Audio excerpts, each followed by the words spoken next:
안녕하세요, 구독자 여러분. 여러분은 혹시 만날 인연은 언젠가는 만난다는 말을 믿으시나요? 꼭 남녀 간의 인연만을 말하는 건 아닙니다.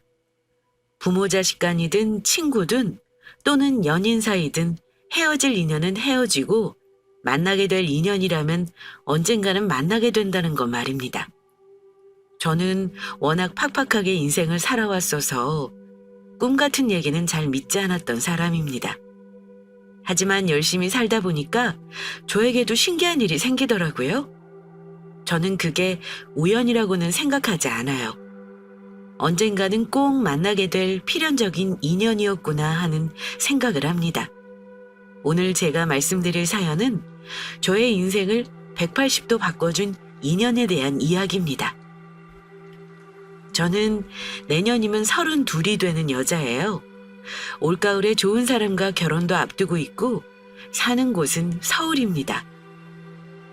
저는 어릴 때부터 줄곧 엄마와 단둘이 살았어요. 아주 어릴 때가 기억은 전혀 없지만 태어났을 때는 아빠랑 같이 살았다는 말을 엄마에게 듣긴 했습니다. 하지만 엄마는 무슨 사연인지 저 어릴 때부터 아빠가 멀리 계시다는 말을 했을 뿐 아빠에 대한 말을 극도로 아끼셨어요. 제가 다른 친구들과 좀 다른 상황에 있구나 하는 걸 느낀 건 초등학교를 가서부터였는데요. 저는 우리 집이 가난하다는 것과 아빠가 없는 가족이 일반적이지 않다는 걸 그때 알았습니다. 한마디로 저는 아빠 없는 가난한 아이였습니다. 그 당시에는 노골적으로 약한 친구를 괴롭히는 일은 없었지만 은근히 저를 또래 집단에 끼워주지 않고 따돌리는 듯한 분위기는 있었어요. 저는 그래서 초등학교 시절을 떠올리면 그리 행복했던 기억이 없습니다. 철들기 전에는 엄마를 속상하게 하는 말도 간혹 했어요. 우리 집은 그리 넉넉하지 않았고 가난이라는 게 어떤 건지 어렴풋이 알 때쯤 저는 다른 아이들과 내 처지가 다르다는 걸 받아들이기 힘들어했어요. 정확하게 무슨 일이 있었는지 기억나진 않지만 학교에서 친구들에게 뭔가 상처를 받기도 했고 소가리를 했던 것 같습니다. 물론 더 어릴 때는 엄마, 아빠는 어딨어? 아빠는 언제 와? 이런 식으로 가벼운 질문을 하긴 했습니다. 그럼 엄마는 제 질문에 아빠는 멀리 일하러 가셔서 나중에 우리 희연이 크면 오실 거야. 이런 식으로 대답하며 둘은 뭉술하게 넘어가셨어요. 하지만 커가면서 점차 아빠에 대한 건 묻지 않았어요. 하지만 마음속으로는 늘 왜 나는 아빠가 없는 거지? 우리 아빠는 왜 나랑 엄마를 그냥 두는 거지? 이런 의문을 가졌습니다. 엄마 말로는 돌아가신 게 아니라는데 그렇다면 도대체 왜 나와 엄마를 힘들게 살게 하는지 궁금하고 알고 싶었어요. 저는 엄마에게 처음 진지한 마음으로 아빠에 대한 걸 물어봤어요. 엄마, 엄마랑 아빠는 혹시 이혼한 거야? 엄마가 그랬잖아. 아빠가 돌아가신 건 아니라고. 근데 왜 나는 아빠 이름도 몰라야 하고 얼굴도 몰라야 하지? 주변에 아무리 둘러봐도 나 같은 아이는 없는 것 같아. 갑자기 그런 거 왜 물어? 혹시 친구들이 너 아빠 없다고 놀리니? 엄마가 학교 한번 갈까? 그런 거 아니야. 그냥 궁금해서 그래. 나 혼자 세상에 나온 것도 아니고 분명 아빠가 있는데 나는 왜 아무것도 몰라야 되나 해서. 아빠가 어딘가 있다면 엄마랑 나를 왜 안 찾아오는 거야? 혹시 내가 이 세상에 나온 게 엄마의 실수라던가 뭐 그런 거야? 엄마는 제 말에 복잡한 얼굴이셨습니다. 초등학교 6학년이면 이제 막 사춘기가 시작될 나이이기도 했지만 그렇다고 해서 어른들의 일을 모두 이해할 수 있는 나이는 아닌지라 엄마는 고민을 하셨던 것 같아요. 그때 엄마가 그러시더라고요. 희연아, 엄마 말 잘 들어. 너는 절대로 실수로 낳은 아이도 아니고 엄마 아빠가 사랑해서 낳은 아이야. 지금은 엄마가 사정이 있어서 말은 못하지만 나중엔 네가 크고 이해할 때가 되면 다 얘기해 줄 거야. 우리는 왜 이렇게 가난하게 살아야 하는데? 아빠가 있으면 엄마랑 나랑 이렇게 살게 놔두면 안 되는 거잖아. 됐어. 나는 이제부터 아빠 같은 거 없다고 생각할 거야. 나한테 말할 필요도 없어. 또래보다 성숙했던 저는 그날 이후로 엄마에게 아빠에 대한 걸 다시는 묻지 않았습니다. 그리고 죽었다고 생각하기로 했어요. 엄마 반응으로 봐서는 분명 내가 알면 안 되는 이유가 있는 것 같았기에 그냥 거기서 궁금함을 접기로 마음 먹었고요. 엄마는 저를 키우느라 늘 바쁘게 사셨고 항상 일을 하셨어요. 쉬는 날이 거의 없을 정도로 바쁘셨습니다. 그래서 제가 고등학교 갈 때쯤에는 전에 살던 방 한 칸짜리 반지하에서 방 2개 빌라로 이사도 했어요. 엄마는 저에게 공부 열심히 하라고 했지만 사실 저는 그리 공부는 잘하지 못했어요. 저는 늘 돈 벌 궁리를 했습니다. 엄마한테 용돈은 받아도 잘 못 썼어요. 우리는 가난하다는 생각 때문에 돈을 쓸 줄을 몰랐습니다. 그 당시 또래 친구들은 PC방도 다니고 노래방도 다니고 몰려다니며 어울렸지만 저는 그런 무리에 끼지도 못했어요. 저는 그렇게 외로운 학창 시절을 거치고 수도권 4년제 대학에 입학했습니다. 그런데 저 대학교 입학하자마자 엄마가 유방암 진단을 받으시면서 그나마 조금씩 나아지고 있다고 생각했던 인생이 다시 한번 진창에 처박히는 경험을 하게 되었습니다. 그나마 엄마가 든든하게 보험을 들어놓으신 게 천만다행이긴 했어요.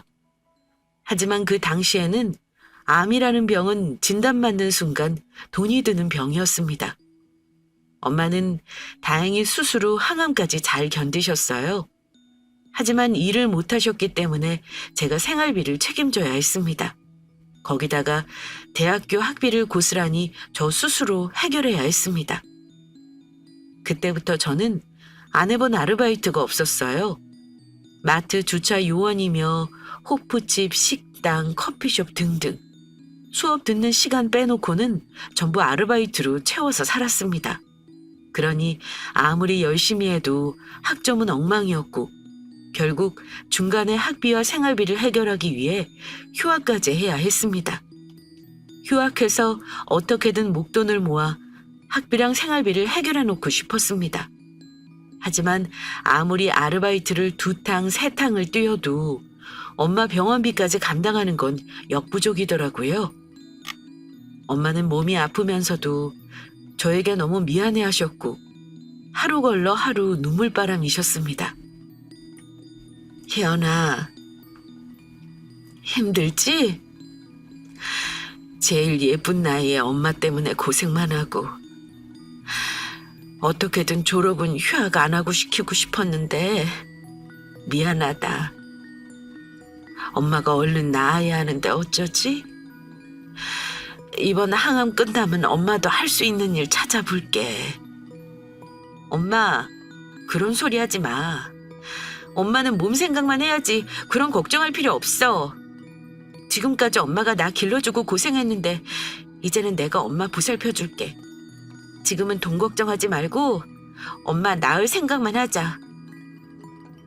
말은 그렇게 했지만 사실 현실이 참 팍팍하긴 했습니다. 대학도 졸업 안 한 어린 여자아이에게 큰돈을 주는 일자리는 없었어요. 아침 일찍부터 늦은 시간까지 일을 해도 생활비에 엄마 병원비를 하고 나면 모을 수 있는 돈이 없었습니다. 그제야 엄마가 혼자 나를 키우면서 얼마나 고단한 삶을 살았는지 이해가 되더라고요.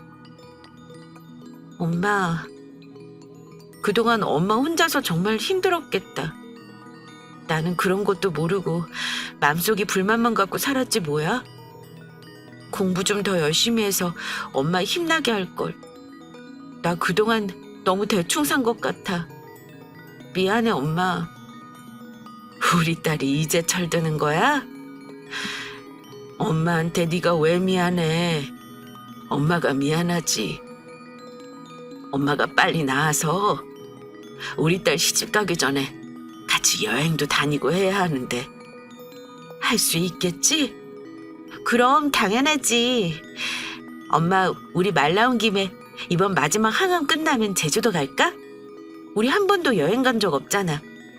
말 나온 김에 가자. 엄마 컨디션이 좋지는 않았지만 이상하게 그때는 꼭 엄마랑 여행을 가야겠다는 느낌이 들더라고요. 그래서 엄마 항암 끝나고 체력이 좀 나아졌을 때 영혼까지 끌어모아 여행 경비를 마련해 제주도로 여행을 갔습니다. 어릴 때 가까운 놀이공원에 간 적은 있지만 남들처럼 여름에 피서 한번 간 적 없었던 저는 엄마랑 여행이 너무 좋았어요.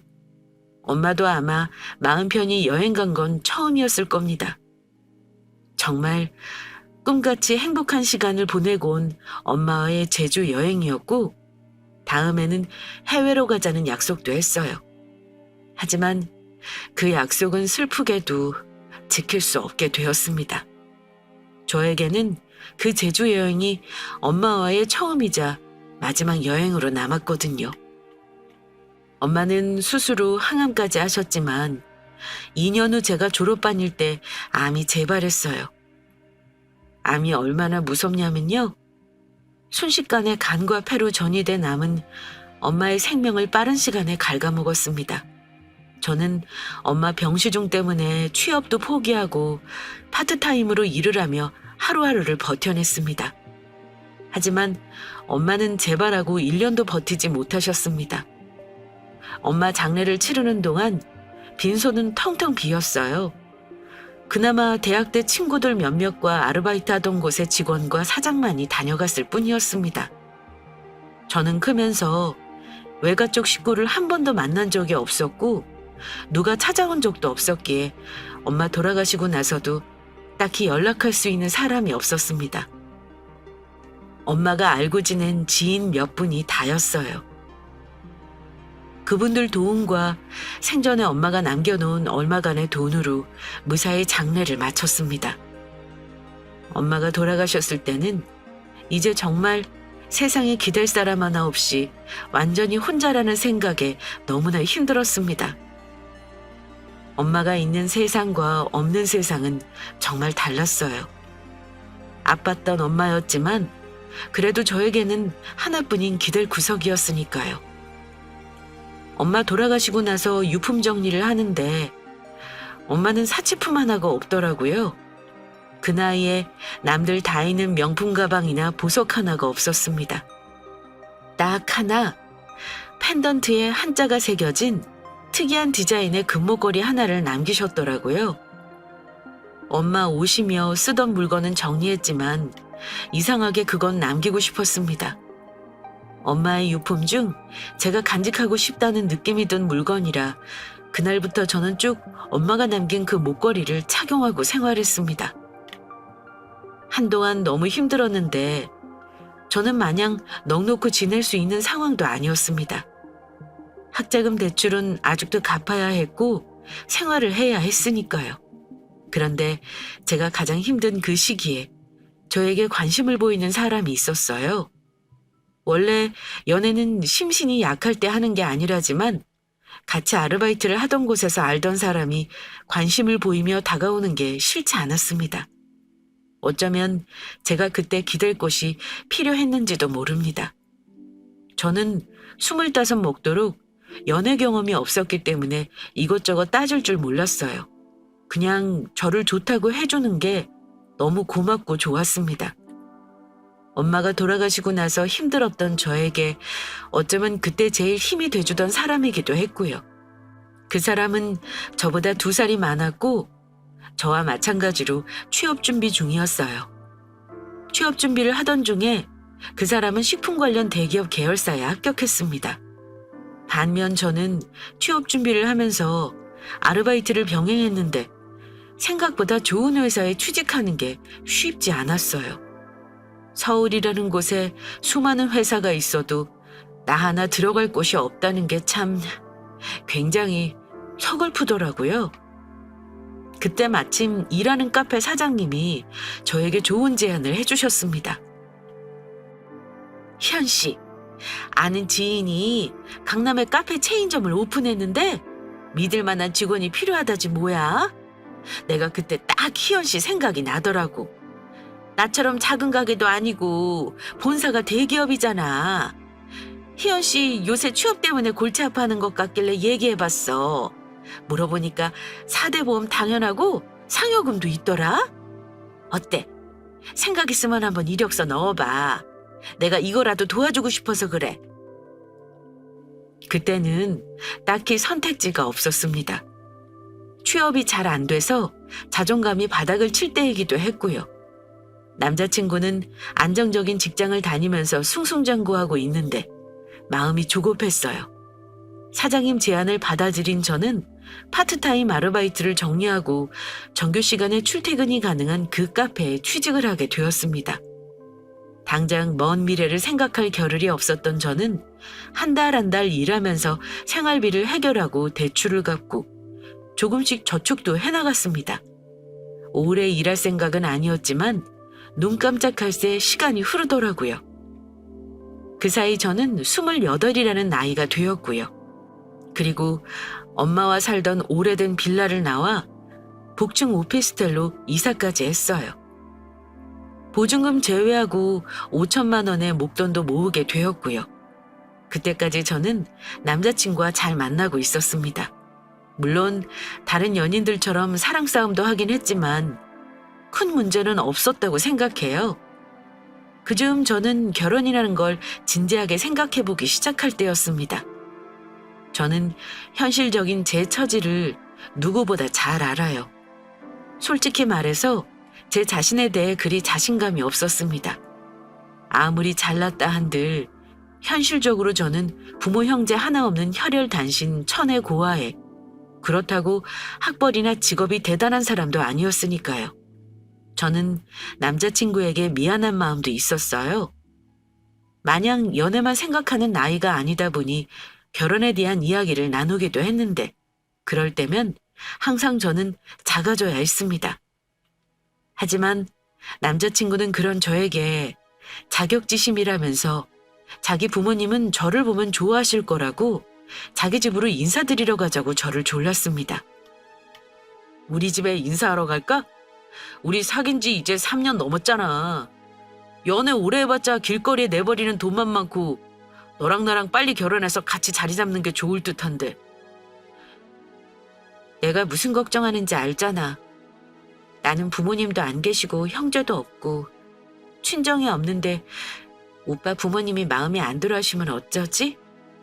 그런 걱정하지 마. 우리 부모님은 사람만 괜찮으면 다 오케이 하실 분들이야. 너는 나만 믿으면 돼. 자기만 믿으라며 큰 소리 치는데 그때는 몰랐습니다. 저는 그 사람이 정말 저를 든든하게 지켜줄 거라고 생각했어요. 하지만 큰맘 먹고 인사드리러 간 자리에서 저는 대번에 알았습니다. 남자친구 가족이 저를 얼마나 적대적으로 대하고 있는지 느낄 수 있었어요. 특히 그 사람 엄마는 저에게 대놓고 자기 집 귀한 아들을 뺏어가는 도둑년 취급을 했습니다. 물론 남자친구 앞에서는 저에게 예의를 갖춰주셨어요. 그런데 남자친구가 자리를 비운 사이 저에게 이런 말을 하셨습니다. 아가씨가 생각해도 우리 아들이랑 아가씨랑 결혼하는 거 말도 안 되는 거 알지? 오늘 기왕 인사하러 온 거니까 밥 맛있게 먹고 가. 하지만 결혼은 안 돼. 나는 내 아들 사위 대접 해줄 사람 없는 그런 집안에는 절대 장가를 못 보내요. 그러려고 내가 이날 이때까지 아들 뒷바라지한 거 아니야. 우리 아들 지금 나이 겨우 30이야. 주변에서 선짜리 들어오는 것만도 일주일에 3-4개는 된다니까. 이 자식이 지금은 아가씨한테 눈이 멀어서 현실을 모르는 거지. 나중에는 결혼 못하게 한 엄마한테 고맙다고 할걸? 집신도 짝이 있다는 말 알지? 아가씨도 분명 아가씨한테 어울리는 짝이 있을 거야. 고아는 고아끼리 결혼해야지. 안 그래? 짧은 시간 저에게 속사포로 쏟아내는 그 사람 엄마의 말을 들으며 저는 아무 대꾸도 할 수 없었습니다. 말없이 고개만 숙이고 있다가 돌아올 수밖에 없었던 저는 얼마 후 남자친구에게 이별을 고했습니다. 하지만 3년이라는 시간을 바로 접어버리기에는 그 사람도 저도 쉽지만은 않았어요. 헤어지자는 말에 그 사람은 당연히 저를 붙잡았고요. 그 사람 어머니가 저를 싫어하는 것과 결혼을 반대하는 걸 저에게 직접 말하지는 않았지만 그 사람도 아마 집에서 시달렸을 거라 생각합니다. 그렇게 이별과 만남을 반복하다가 저는 진지하게 그만 만나자는 말을 했어요. 이별을 납득하지 않길래 저는 그 사람 엄마가 저에게 했던 말을 그대로 전했습니다. 그랬더니 그 사람은 이렇게 말했습니다. 이런 거 예상 못한 거 아니잖아. 솔직히 부모님 입장에서는 며느리가 가족도 없는 고아라는 거 당연히 싫으실 거야. 그래도 우리가 계속 설득하면 결국은 받아들이실 거야. 너는 왜 노력도 안 해보고 포기를 해? 고아는 고아끼리 결혼하라는 말을 들었는데 내가 무슨 노력을 해야 하나 싶어. 자격지심만으로 일하는 건 아니야. 나는 모멸감을 견딜 만큼 강한 사람이 아니거든. 우리 그냥 여기까지 하자. 저는 아마 처음부터 이런 상황을 준비하고 있었는지도 몰라요. 그냥 쉽게 포기가 되더라고요. 하지만 그 일로 마음에 큰 상처를 입은 건 사실입니다. 나는 앞으로 결혼이라는 건 할 수가 없겠구나 생각했어요. 그 뒤 남자친구와는 결국 헤어졌습니다. 헤어지고 나서 당연히 많이 힘들었습니다. 얼빠진 채 하루를 보내기도 했고 일하면서 실수도 많이 했어요. 한 번도 한 적 없는 계산 실수를 하기도 했고요. 직장에서도 저에게 뭔가 힘든 일이 있다는 게 티가 났는지 다른 직원들이 차마 물어보지는 못하지만 눈치를 보기도 하고 배려를 해주기도 했습니다. 그러다가 문득 정신 차려야겠다 싶은 거예요. 처음 사귄 남자와 헤어진 거 이렇게 티내고 다니다가 다른 사람에게 민폐를 끼칠 것 같더라고요. 그렇게 남자친구와 헤어지고 정신 못 차리고 다니다가 제가 그만 큰 사고를 한번 당하고 말았습니다. 나이 지긋한 중년 아주머니 두 분이 손님으로 오셨는데 주문을 아메리카노로 하시면서 우유 넣어달라고 하시는 거예요. 그럼 카페라떼라는 메뉴가 있으니 그걸로 시키시라고 정중하게 말씀드렸습니다. 손님 죄송하지만 아메리카노에 무료로 우유를 넣어드릴 순 없고요. 그건 카페라떼를 주문하시면 되세요. 그런데 아주머니는 제 대답을 듣더니 갑자기 눈을 부라리며 이러는 겁니다. 뭐? 우유 조금만 넣어주면 되는데 나더러 2,000원이나 더 비싼 메뉴로 시키라는 거예요? 그러지 말고 조금만 넣어줘요, 아가씨. 하지만 제가 사장도 아니고 어머니 메뉴에 있는 음료인데 그렇게 주문을 받을 수는 없었습니다. 애초에 그런 요구를 하는 건 상식 밖의 일이기도 했고요. 그 아줌마가 요구를 하니 옆에 동행으로 보이던 아주머니까지 부추기더라고요. 그래요, 아가씨. 그깟 우유 소주컵 한 잔만 넣어주면 되는 건데 그걸 왜 돈을 받고 그래요? 여기 커피도 강남 한복판이라고 비싸게 받아 처먹으면서 손님한테 갑질하는 거야. 뭐야? 긴 말할 거 없어요. 빨리 한 잔 넣어줘. 저는 좋게 말씀드렸지만 그 두 아주머니는 막무가내였어요. 손님, 그건 안 되세요. 다른 분들은 전부 제대로 된 메뉴를 주문해서 드시는데 무료로 넣어달라니요. 죄송하지만 어렵겠습니다. 이미 카페 안 손님들의 시선은 저와 그 아주머니 둘에게 쏠려 있었어요. 그때 갑자기 뚱뚱한 아주머니가 제 앞서풀 움켜쥐고는 카운터 밖으로 끌어내는 거예요. 저는 무슨 짓이냐며 소리쳤지만 그 힘을 도저히 당할 수가 없었습니다. 주변의 다른 여직원이 말려봤지만 소용이 없었어요. 저를 끌어낸 아주머니는 너 손님이 왕인 거 몰라? 내 돈 내고 카페 와서 너같이 어린년한테 내가 갑질을 당해야겠어? 이러고 소리를 지르며 저를 흔들었습니다. 이건 놓고 얘기하세요. 영업방해를 신고하기 전에 놓으시라고요. 하지만 저는 아주머니의 힘에 속수무책으로 당할 수밖에 없었습니다. 그런데 그 순간 눈앞에서 불이 번쩍하고 일더니 저는 휘청거리며 바닥으로 쓰러지고 말았습니다. 쓰러짐과 동시에 한쪽 뺨이 얼얼해왔고 카페 안의 사람들이 웅성거리기 시작했습니다. 그 아줌마는 제 뺨을 후려친 거였어요. 요즘 젊은 것들은 나이 먹은 사람한테 존중이라는 게 없어. 대체 여기 사장 누구야? 당장 나오라 그래. 그 아주머니는 고래고래 소리를 질렀습니다. 하지만 매장에는 사장은 당연히 없었어요. 제가 홀 책임지는 매니저였고요. 저보다 높은 사람이 없었습니다. 아주머니는 계속 난동을 부리고 있었고 바닥에 커피까지 흩뿌린 상황이었어요. 같이 일하던 직원은 경찰에 신고를 하는 것 같았습니다. 그때 50대로 보이는 큰 키에 점잖은 남자 손님, 저를 일으켜 세워주시더라고요. 모두 쳐다보기만 할 뿐 도와주는 사람이 없었는데 그분이 선뜻 저를 도와주시더라고요. 아마 매장에 젊은 여자들만 있어서 그분이 끼어드신 것 같았습니다. 아가씨, 괜찮아요? 내 손잡고 일어나 보세요. 저는 그분의 도움으로 자리에서 일어나 주변을 수습할 수 있었습니다. 그 아주머니가 폐악질을 하다가 저를 도와주는 분을 보더니 잠시 주춤하더군요. 그 손님은 단호하게 아주머니에게 얘기했습니다. 아줌마가 하는 짓 내가 전부 동영상으로 찍어놨으니 더 얘기할 거 있으면 경찰서 가서 하세요. 남의 영업장에서 행패 부리지 마시고요. 아저씨는 뭔데 끼어들어요? 내가 이 아가씨하고 볼 일이 있는 건데 아저씨가 뭔 상관인데? 그때 마침 우리 직원이 부른 경찰이 도착했습니다. 아주머니는 경찰을 보고 나서야 뜨끔하더니 뭐 이런 일로 경찰까지 부르고 그래? 아가씨도 그러는 거 아니야. 일 복잡하게 만들기 싫으면 어서 돌려보내요. 하지만 그 순간 왠지 모르게 온갖 서름이 막 몰려오더라고요.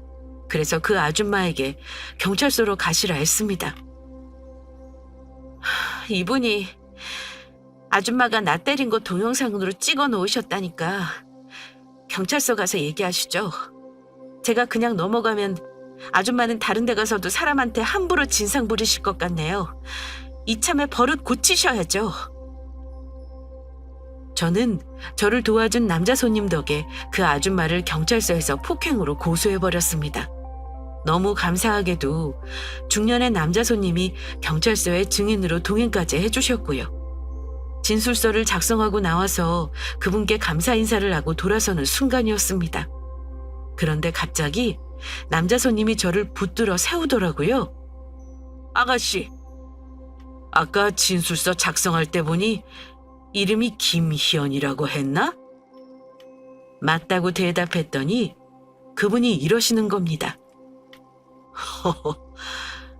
내가 실은 아까 카페에서부터 아가씨를 보고 영 마음에 걸리는 게 있어서 말이야. 이상하게 발이 안 떨어지더라고. 혹시 실례가 안 된다면 지금 하고 있는 그 목걸이 어디서 난 건지 물어봐도 될까? 뜬금없이 그분이 제가 늘 하고 다니던 엄마의 유품인 목걸이에 출처를 물으시는 거예요. 그래서 숨길 것도 없겠다 솔직히 말씀드렸습니다. 이건 저희 엄마가 남겨주신 유품이에요. 엄마가 3년 전에 암으로 돌아가셨거든요. 근데 남긴 게 이것뿐이라 제가 간직하고 있어요. 저의 대답을 듣더니 그분 얼굴이 이상하게 변하더라고요. 그럼 아가씨, 혹시 그 목걸이 메달에 새겨진 그 한자 말이야. 그게 뭔지 알아? 그거 흔하게 구할 수 있는 게 아니거든. 왜냐면 내가 만든 거니까. 그리고 그걸 준 사람은 내가 똑똑히 기억하고 있어. 30년 동안 찾아다니고 있던 목걸이 주인인데 이미 죽었다는 거지?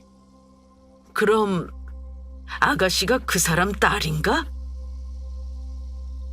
깜짝 놀랄 이야기를 하시기에 저는 너무 놀라 목걸이를 만지작거리기만 했습니다. 거기 새겨진 한자가 버들류, 내 성씨야. 내 이름이 류중환이거든. 그 목걸이의 사연은 나만 아는 거지. 근데 그걸 아가씨가 갖고 있다니. 혹시 아가씨 엄마 이름이 김영인인가? 네, 저희 엄마 이름 맞아요. 저는 엄마 성씨 따랐고요. 근데 아저씨는 누구시길래 저희 엄마를 아세요?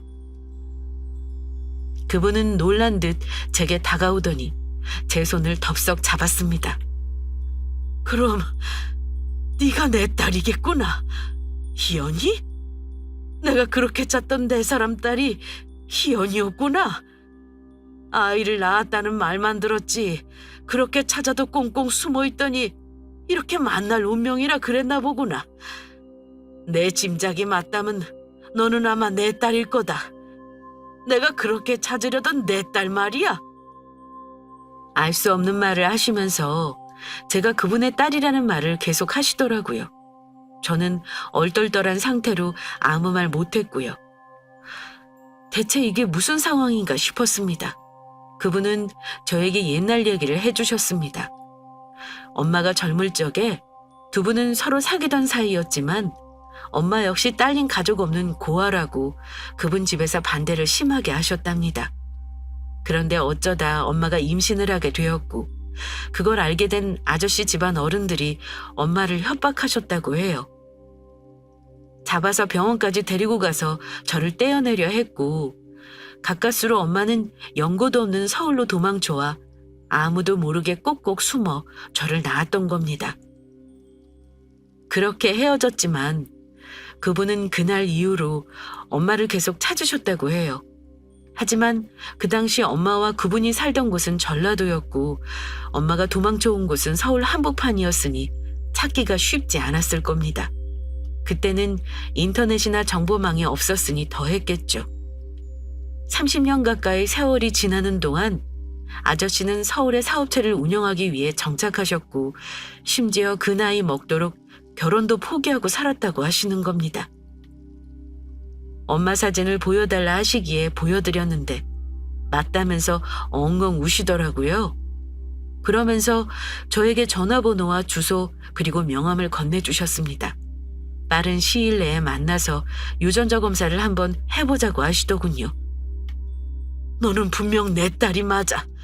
아까 너를 처음 봤을 때부터 이상한 기분이 들었거든. 그래도 재산 문제 정리하려면 확실한 게 좋으니 일단 검사는 해보자. 이렇게 말씀하시면서요. 명함을 보니 그분은 꽤나 큰 회사의 CEO셨고 겉으로 보기에도 범상치 않은 기운을 풍기는 분이셨습니다. 그런 분이 갑자기 제 눈앞에 나타나 우리 엄마 이름을 말하며 제가 딸이라고 하는데 여러분 같으면 어떤 기분일 것 같으세요? 일단 저는 믿을 수가 없었습니다. 그래서 뭐가 됐든 유전자 검사는 해야겠다고 생각해서 검사에 동의했습니다. 그날부터는 무슨 정신이었는지 모르겠어요. 일주일 후 유전자 검사 결과가 나왔고 당연하게 저는 그분의 딸로 판명이 났습니다. 졸지에 천혜 고아에서 회사 대표님의 딸이 된 거죠. 딸이라는 게 확실해지자 아빠는 감격하셨습니다. 그리고 제가 사는 집에 오셔서 그가 살았던 얘기를 듣고 내내 우셨어요. 엄마가 암투병 하셨던 거 들으면서 너무 가슴 아파하셨습니다. 조금만 일찍 찾았다면 같이 시간을 보낼 수 있었을 거라면서 안타까워하셨고요. 사실 저는 어릴 때부터 아빠가 없다고 생각했었고 무슨 연유로 나와 엄마를 찾지 않는 건지 늘 원망이 마음 한구석에 있었습니다. 하지만 세월이 무색하게도 핏줄이라는 건 참 이상하더라고요. 아빠가 우리를 찾으려고 애썼던 거 들으면서 그간의 원망이 사라지는 걸 느꼈습니다. 저는 아직 그분을 아빠라고 부르는 것도 어색한데 저를 스스럼 없이 딸처럼 대해주셨어요. 알고 보니 아빠는 재산이 그냥 많은 정도가 아니더군요. 예전부터 대대로 부자였지만 100억이 넘는 자산가셨어요. 그런 분이 예전 사랑을 못 잊어서 결혼을 안 하고 살았다는 것도 참 신기하더군요. 당장 그 카페는 그만둬. 내 딸이 그런 꼴 당하는 거 봤는데 거기를 계속 다니게 할 수는 없지. 적당한 자리 마련해 줄 테니까 내 회사에서 차근차근 일을 배워보도록 해. 그리고 너 사는 집 말이다. 아빠는 좀 불안하구나. 여자 혼자 사는데 주변에 남자들도 살 거 아니니? 보안이 영 허술해 보여서 그래. 아빠가 아파트 하나 해줄 테니까 거기 들어가서 살아. 너 불편할까 봐 차마 같이 살자는 말은 못하겠구나. 네가 원하는 대로 해줄 테니 얘기해봐. 카페는 어차피 그만두려고 했어요. 근데 사는 곳은 바로 빼는 건 좀 어려울 것 같아요. 일단 주인한테 빼달라고 얘기는 해놓을게요. 갑자기 제가 공주가 된 것 같아서 기분이 얼떨떨하네요. 주인한테 빼달라고 하고 그냥 비워놔. 너 바로 들어가 살 수 있게 준비해 놓을 테니 내 말대로 해라. 이제부터 아빠가 너한테 못 해준 거 다 해줄 생각이야. 너 하고 싶은 거 있으면 주저하지 말고 다 얘기해라. 알았지? 그동안 애 많이 썼다. 너 살아온 거 보니까 내가 너무 가슴이 아파. 이제부터는 내가 든든하게 뒤에 있을 테니 절대 너 무시하는 사람 없을 거다. 아빠 말을 듣는데 그동안의 서름이 막 밀려오며 눈물이 나더군요. 그런데 문득 저를 반대했던 예전 남자친구의 엄마가 떠오르더라고요. 제가 고아라서 자기 아들과 어울리지 않다고 했던 그분 말에 매일 밤 이불을 걷어찼던지라 문득 통쾌하게 한 방 먹여주고 싶다는 생각이 들었습니다. 그럼 아빠, 제가 부탁 하나만 할게요. 사실은 제가 만나던 사람이 있었는데 제가 고아라고 반대해서 헤어졌거든요. 저한테 함부로 대한 거 그건 갚아주고 싶어요. 그 사람 엄마 찾아가서 한마디 하고 싶은데 같이 가주세요. 뭐야? 내 딸이 그런 일이 있었어? 좋아. 너 하고 싶은 대로 해. 내가 도와주마. 저는 당당하게 그 사람에게 연락했습니다. 꼭 할 말이 있으니 엄마와 만나고 싶다고요. 몇 개월 지나지도 않았는데 그 사람은 벌써 저를 정리한 건지 무슨 할 말이 있냐고 했지만 제가 그랬어요. 꼭 갚을 빚이 있다고요. 그런데 자기 엄마는 굳이 저를 만나고 싶어 하지 않을 거라며 집으로 잠깐 찾아오라고 하더군요. 든든한 아빠를 등에 업고 저는 그 사람 집에 찾아갔어요. 그 사람 엄마는 헤어진 마당에 무슨 할 말이 있냐며 못마땅해 했을 겁니다. 하지만 제가 갚겠다는 빚이 뭔지 궁금했겠죠. 갔더니 남자친구와 엄마만 있더라고요. 앉으라고 눈짓은 하면서 방석도 내주지 않더군요. 저는 서서 얘기하고 가겠다 했습니다. 근데 제 옆에 아빠를 보고는 차마 묻지도 못하고 누구냐는 듯한 표정이길래 제가 그랬습니다. 제 아빠예요. 저더러 고아라서 아들하고 결혼 안 된다고 하셨던 거 기억하시죠? 근데 저 사실은 아빠가 계셨거든요. 여러 사정이 있지만 그건 다 말씀 못 드리겠고요. 오늘 여기 온 건 제가 고아가 아니니 아줌마 아들하고 다시 만나겠다는 뜻으로 온 건 절대 아니에요. 그 사람과 엄마는 둘 다 당황하신 듯 했습니다. 그래? 그럼 얼른 할 말만 하고 돌아가요. 내가 여기서 무슨 말을 더 들어야 하는 건지는 모르겠네. 네, 안 그래도 제가 받은 빚만 돌려드리고 가려고요. 아줌마가 그랬죠? 집신도 짝이 있다고요. 어울리는 사람끼리 결혼하는 게 맞다고 하셨잖아요. 근데 어쩌죠? 저는 이제 100억대 자산가이자 회사 대표님의 딸이라서 더 이상 집신 신세가 아니라서요. 고아는 고아끼리 결혼해야 한다고 아줌마 잘난 아들 건드리지 말라고 한 거 기억하시죠? 똑똑히 들으세요. 사람 잘나고 못나고는 부모가 있냐 없냐로 결정하는 거 아니에요. 아들이 잘나셨다니까 훌륭한 며느리 잘 얻으시길 바랄게요. 그날 아줌마한테 수모당하면서 말 한마디 못한 게 너무 억울해서 왔네요. 다시는 저 보실 일 없을 겁니다. 전 남자친구와 엄마는 놀란 얼굴로 저와 아빠를 번갈아 쳐다보느라 바빴습니다. 그때 아빠가 명함을 꺼내 전 남자친구와 엄마에게 한 장씩 건넸고 두 사람은 명함 속 아빠 이름을 보고는 아까보다 눈이 더 휘둥그레지더군요. 내가 우리 희연이 아빠 되는 사람이요. 그간의 일은 우리 딸 통해서 잘 들었습니다. 자네는 우리 딸을 옆에서 끝까지 지켜줄 그릇이 못 되는 놈이구만 그래. 아주머니, 내가 지난 일이니 내 딸이 당한 수모에 대해서는 더 말하지 않을 거요. 하지만 한마디만 하죠. 앞으로 사람 대할 때는 그 사람이 어쩔 수 없이 처한 바꿀 수 없는 환경을 가지고 흠잡는 거 아니요. 그런 식으로 마음 쓰면 대개 아들 절대 좋은 여자 만날 수 없을 거라는 것만 알아둬요.